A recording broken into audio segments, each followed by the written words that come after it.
Hi, everybody. I'm very excited to welcome the lovely Monica McInerney onto the book ship. Monica is a huge star of Australian fiction. She's been voted in the top 10 of Australia's favourite authors on 4 separate occasions.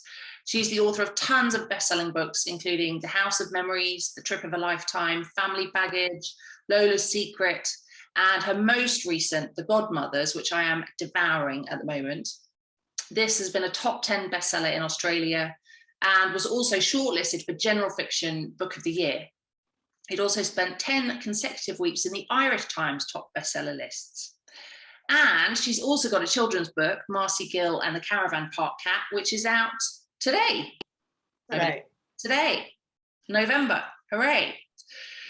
So Monica, you're in Australia at present. I think you kind of like go between Australia and Ireland in Dublin, but the pandemic has kind of messed around with that, I guess. But so I want to talk about that. I want to talk about all your books later. But firstly, you have chosen The Light Between Oceans by M.L. Stedman as your book for October on the book ship. You may remember we tried to discuss this live on Instagram and got slightly scuppered, is a nautical term, by technology. But so here we are talking, recording about The Light Between Oceans by M.L. Stedman. So we first welcome Monica McInerney and we say, aha, welcome to the book ship. Lovely to have you on board. Thank you so much, Alice, and for your patience with our Instagram shipwreck last time. I think we should go for all for the metaphors that we can. And then I think it's my own fault for choosing The Light Between Oceans as my book to talk about, because it's all about, you know, storms and lighthouses and rocky roads and things. So it's my fault. But yeah, I was really delighted. Firstly, thank you for having me on, and to be asked which book you're going to recommend straight away. It's really good, which, you know, to think. I always go with the very first one that you think of. And I chose The Light Between Oceans because as a writer and a reader, I love moral dilemmas in stories. And this is one of the most emotional and moving books with a moral dilemma at its heart. And will I just a quick précis about what it's about, if anybody doesn't know. It's historical fiction, and it's set in off the coast of Western Australia just after the First World War. And it is about a man called Tom, who's a lighthouse keeper, who's come back from the war very damaged. He marries a local woman in a small town on the coast, and they go and live on this tiny island where there's a lighthouse. And they're in love and they're happy and they really want to have a baby. And sadly, his wife has a couple of miscarriages and is heartbroken and becoming quite crazed with her grief. And one day, a rowboat washes up on their island, and in it is a dead man and a tiny infant who is crying. And Isabel, Tom's wife, believes that this is like a gift to her to bring up this baby. And for a couple of years, it is almost idyllic. They're very isolated, and there they are with this little baby. And then they go back to the town where they're both from and discover that that little baby has more than a family left behind. And so the moral dilemma begins. I do cry a lot when I read books. I get really, really wrapped up in them. But this book made me sob. And I think you read it too, Alice, did you? Did it make you cry and cry? Yeah, like yeah. Yeah, me too. I'm so moved by it. And I didn't know which way it was going to go either. That's what I think I loved about it so much too. I kept thinking, no, they can't, because, you know, basically you've got the two mothers. I don't think it's too much of a spoiler to say that, you know, what's going to happen to this baby, and you don't know to the very end what decisions everybody's going to make. And she paints the characters so well that you're on everybody's side. But I reread it before our conversation, and I was so struck, not so much by the characterization this time, but the beautiful nature writing of this book. You know, historically, it's spot on, I'm sure, about, you know, what life was like in lighthouse times and back then, and the damage that, you know, people coming back from the war, how they were in shreds and fragments, basically, the people. But her writing about just the natural world really, really moved me as well. And it's almost a character in the book. And it's, you know, lots of metaphors about storms and deep layers and hidden secrets and things. But yeah, did you see the film that was made in I have seen the 2016? film, yes. Ah, what's it like? Well, I mean, it's very beautiful. Everything is. The actors in it particularly are incredibly beautiful. You're sort of just struck by their beauty. And the landscape is so beautiful. And yeah, I mean, it's that classic thing of, it can never really evoke the emotion of a book, because you're not as invested as you are when you read, you know, because you do insert with well-written books, you insert yourself into the story, don't you? And I think that's so hard to do with a film of a book where you've read the book before. So no, it didn't have the same emotional impact on me. I mean, I think maybe if I'd have watched the film without having read the book, I would have enjoyed it, but it, you know, sort of came a second sort of, you know, got second prize for me. But I read in an interview that M.L. Stedman said that she was, as she was writing it, she didn't know, she hadn't decided whether they would end up keeping the baby or not. So she hadn't come to the end, she hadn't worked out the dilemma herself as she was writing it. And it's such an extreme example of, are you a plotter or a planner or a writing by the seat of your pants kind of a writer? What kind of writer are you, Monica? Is that? Oh, I love hearing that, actually, because I think that's why it's so strong as you read through, that you don't know which way it's going to go. And for me, that echoes that. She, as the author, she didn't. I never know at the start of any of my books what's going to happen at the end. And that's how I love to write it. And I know, you know, there's other people, a good writer friend of mine plots like a storyboard, like a filmmaker. She knows what's going to happen in every page, every chapter. And we meet and I say, you know, how can you write when you know what's going to happen? And she said, how can you write when you don't know what's going to happen? And for me, that's what keeps me coming back. You know, obviously I do up to a dozen drafts of each of my books, but for that first draft, when I am chasing the story and I'm following it, you know, I'm just a few steps ahead of, you know, the storyline. That's what keeps me coming back to my desk to find out what's going to happen. Because I really enjoy moral dilemmas as a part of a story too. And with The Godmothers, my most recent adult novel, there's a lot of dilemmas of that ilk in the novel. You know, people that know things that could really damage the people in question or not. You know, what do you tell them? How do you tell them?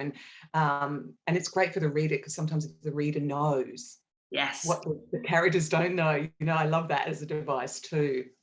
So yeah, no, my first draft, absolutely. I always have, I do a lot of thinking and characterization before I start writing. I know everybody very, very well. I've pictured them in all sorts of different situations.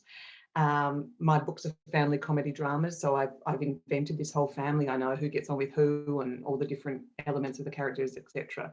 Then I set off what I call an emotional explosion into the middle of that family, and that's usually when I start writing. When I've decided, okay, here's what I've done. You know, I've invented these people. Here's the terrible thing or the dramatic thing that's happened to them.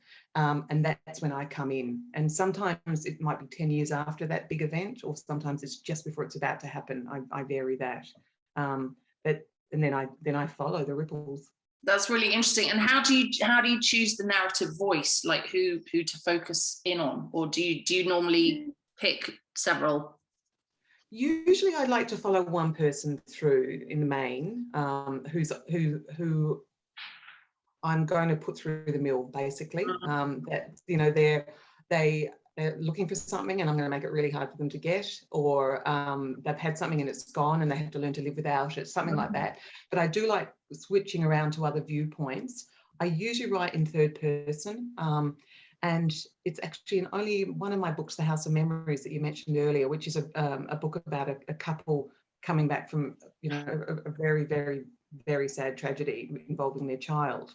And I tried writing that one in third person, and it wasn't coming. It just wasn't working, because I wasn't close enough to the huge emotion that character was going through. And as soon as I switched, I've written about 6 chapters, and I switched to first person, and it took off. It was like Yeah. I put petrol in my writing tank, and because I was right there with her, and that made that. And then as it turned out, I did 3 different points of view, but all in first person, and that was new to me. But isn't that great about writing, that we can do that? We can switch and there's, you've got so many tools in your toolbox, haven't you? No, totally. And it's so interesting hearing you talk about this, because this is what I teach. And I teach writing about, you talk about an emotional explosion and kind of like putting your characters through the mill. And this is what I'm always saying, is that, when we talk about conflict, it's not necessarily fighting, and people don't have to like go to war. But it's got to be, exactly what you've just said, is that something that they're striving for, or something that they care about the most, that they are going to lose. And that's what we need to get these people into a position of, because that's how we see who they are, is by taking them to the brink of that, and then seeing, which is what she does so brilliantly in this book, I think, because she does exactly that. We see Tom and Isabel, their true characters, come out because they're faced with the possibility of giving up their child. Yeah. And she's painted it so well as well. That's what I think in terms of the backstory with The Light Between Oceans. Everybody is scarred in some way by the war. Like Tom himself, she alludes very, very carefully the whole way through that he's been involved in, one of the many, many terrible tragedies during the war, and is guilty about that. And he's shut himself off. Isabel's much loved brothers have been killed. So she's working through grief as well. And grief shapes people. Love shapes people, grief shapes people. They're the two main colours in my writer's palette. I always think grief and love, and they make people do unforgettable things, unforgivable things, sometimes brave things, sometimes cowardly things. They're really good. And I think, as you say, when you're teaching writing students, and I do some workshops too, is you just think, let them feel the biggest emotions that they can feel. You can get them to hide it if you want, as Tom's in this book, Light Between Oceans, he can't show it, but you can feel it as a reader, what's going on. And sometimes that's as strong as having sort of somebody, very dramatic, going, here's how I feel, and here's my, there's so many different ways that you can turn that volume up or down and use that to progress your story too, I think. And she does that so well with this, I reckon. No, I agree. So sort of moving on slightly, I've been reading the blogs on your website, and I must say it's quite comforting for me to read that such an experienced and well-known author like yourself has these moments of crises, because I think writing is such a lonely pursuit that we can all kind of think that we're the only people that are having these moments of like, I can't do it anymore, or I'm writing really badly and I just want to give it all up. So the Godmothers in particular, it came particularly after a particularly hard time of soul searching. Is that the case? Is that... It was. I talk about that I don't write factually autobiographical books, but I write emotionally autobiographical books. And I can look back, I've been published for 21 years now, and 14 books. And I look back at those 21 books, and they're almost like little snapshots of what mattered to me at that time. As I said, they're not reflecting what was going on for me in my life, but they reflect what was affecting me emotionally, or what I cared about at that time, that kind of thing. And I had started writing my 13th book, which it turns out the 13th published book is The Godmothers, but there was a book before that. And I I'd spent 2 years working on a book, and it just wasn't coming. And it was a time of very great sadness around me in my family life, the loss of, much loved family members, several in a row. And it was just a very, very sad time. And I'm sure you're the same, Alice, that we're, as writers, I kind of laugh that we're walking compost bins, that everything that's happening to us goes inside, it mulches inside us, and that's what we're drawing from for our material, regardless of whether you're writing, crime fiction or psychological thrillers or family dramas or anything. It's coming from us, it's coming from our life experience. And I poured everything that was happening to me into this novel, and it was so hard to write, and I was almost dragging myself up the stairs to the attic. And then after 2 years, I printed it out and read it, and I'd done about 3 or 4 drafts of it, and read it back. And I realised that book was not to be published. It was a book I'd needed to write. but it was a book that needed to be written for me to work out what I was feeling about everything that was happening around me. And it was tough because also I had a contract, I had books to deliver, and I had to say to my publishers, I'm sorry, that book I've been working on for 2 years, I can't give it to you. Nobody's read it but me still. It's just on a, it's up in the clouds somewhere.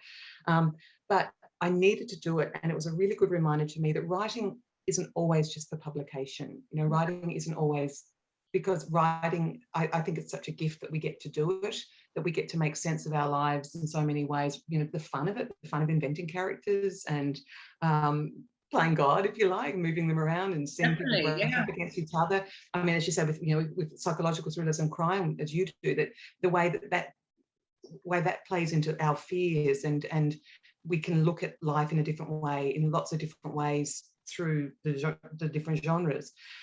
For me, I discovered writing was therapeutic, and it wasn't until I'd written that book and found more things underneath that I was able to write The Godmothers. I couldn't have written The Godmothers, which I'm really proud of, and I've had a beautiful response from readers to it, because it was underneath everything else that I had to write through. Does that make sense? Makes sense. I mean, I think it without sort of wanting to be glib, I mean, it is a form of therapy, writing. I mean, and I do say this when I have students come and say, well, how do I get published? I want an agent. And I go, look, hey, yeah, of course, that's what everybody would love. And we'd all love to have the book on the shelves in Waterstones or Dimmocks or wherever. But as you say, the gift of writing actually is a means of expression, and you're going to get the benefit of that whether it's published or not. Just through every day trying to work out what it means to be a human.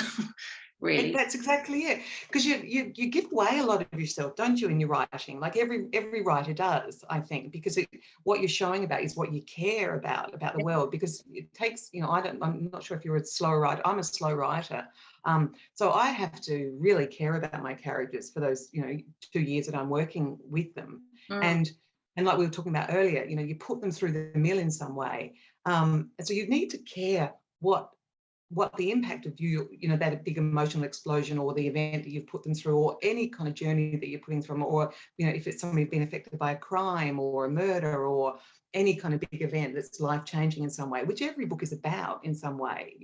Books aren't every story. If we were just chatting normally and I said, God, let me tell you what happened to me today, and you kind of lean in and go, well, what? And if it was just like, oh, I sat and typed on my desk, you go, well, wasn't sorry. But if I said I was outside gardening and the flying saucer came down, you'd be very interested. So every book has to be like that. This is me, and here's what happened to me, and what's going to happen next. And with that, that's when we bring in our worldview, our morals, our decision making. And that's what I find so fascinating about reading as well as writing, just that it's how we learn about the world.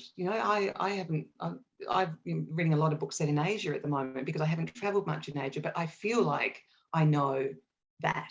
I'm getting a glimpse into other people's lives. And so I'm talking as if I've just, I've only just discovered books, after 56 years. Books, great. But they're great. Jane Austen, you should try out. Exactly. But it never ceases to amaze me. Just, and with every book that I sit down to start writing, I do feel that sense of wonder. I think, I can make anything happen to these people. What fun is that? So why are you doing this to a small child now? Well, as I said, because today is publication day here in Australia, so I'm going to do a flagrant self-promotion, Alice. Absolutely. This is my first children's book, and it's called Marcia Gill and the Caravan Park Cat, and it's very shiny, which is why it's reflecting. And it's a chapter book for 9+, and it's just beautiful design, and it's got most gorgeous illustrations. In a way that, Enid Blyton books had a little illustration every few pages as a surprise. And I have got 18 nieces and nephews, and over the last 21 years while I've been writing my adult novels, every now and then I'd write a story for one of them, starring them. And about 8 years ago, one of those stories planted a seed for this book, which is about a little 10-year-old who lives in a kind of a hippie alternative caravan park with her family.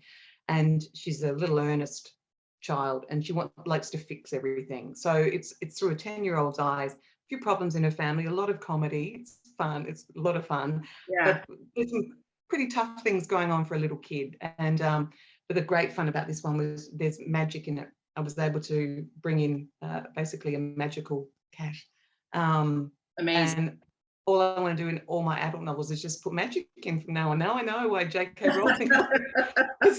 When you just sort of say, no, how am I going to get them out of that situation? And when you've got a little bit of magic, suddenly there's a whole realm to explore. And does the magic come through the cat? I love writing. Pardon? Does the magic come through the cat? No, there's a wishing stone. So I've just used everything that I love when I was a kid reading Enid Blyton. I used to sit up on the roof of our family home in Clare. My dad was the railway station master there. And read, I loved Enid Blyton. The idea of, these kids are living these kind of fairly regular lives, and then the chairs grow wings, or the tree, they can climb up to the lands. And I think that formed me as a human being. I think I've always wanted to, have that access to magic, and here it is now. I can do it in the kids' book, and it's been such good fun. Oh, brilliant! Well, I have a 10-year-old, so I will be hunting that down for her. So. Oh, great! I will send you one for your 10-year-old. It would be my pleasure. Amazing. Thank you. Oh, well, Monica, it's been brilliant to talk to you. Thank you so much for coming on board the book ship. Maybe this is a better way forward than had the stress of live Instagram. It's been just a perfectly nice civil chat with no stress at all. Well, I think it looks like we've conquered technology, the pair of us. So I'm so glad about that. And thank you again for the invitation. It was great to talk to you. Yes, and so don't forget The Godmothers and Marcy Gill and the Caravan Park Cat. They're out now. Shall I show them? Oh, I can't even do it upside down. There we are, both of them. Absolutely. And if anyone has any thoughts on those or on The Light Between the Oceans, then drop me a line. Thank you, Monica. Thanks, Alice. Take care. Bye.